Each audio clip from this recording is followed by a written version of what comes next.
आज पवित्र अक्षय तृतीया सह कृषक दिवस।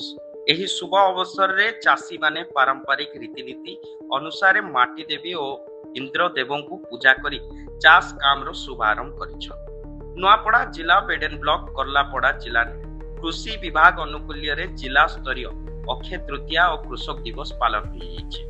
बेडेन ब्लॉक कुसुमकुटा गाँव चाषी धोबा माझी चाष जमी रे आयोजित कार्यक्रम रे जिलापाल मधुसूदन दास जोगदे पारंपरिक भावे माटी और इंद्रदेव को पूजा अर्चना करथिले।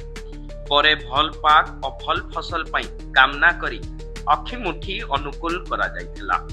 एही अवसर रे जिला मुख्य कृषि अधिकारी प्रदीप नायक सह अनन्य अधिकारी जनप्रतिनिधि और बहु संख्यक चाषी उपस्थित थिले।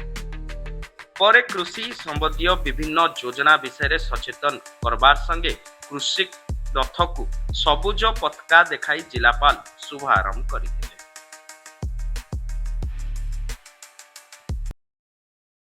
तृतीया आज हूँ चाषी अनुकूल पर्व। चाषी मानकर जो पाग को नहीं जो अनुकूल अनुभव करा जाए आज दिन को सेमाने पवित्र दिन बोली भावती। आज दिन खेत रे पूजा कले पाग भल रहे, वर्षा ठीक रहे, पाड़क ठीक रहे। यह हूँ आम ओडिया अस्मितार प्रतीक अक्षय तृतीया। ये पवित्र दिन में मु समस्त को शुभेच्छा शुभकामना ज्ञापन करुच्ची।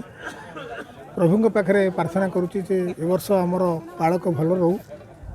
चाषी मानकर जो सब चाष हम ता ठीक से उत्पन्न करंतु एवं भल भाव चाष करंतु। सरकार जहाँ सब योजना अच्छी आभिमुख्य अच्छी पुंजी कर पाथे करी चाषर अग्रगति करंतु। आम जिले में चाष अनेक उन्नति घटी।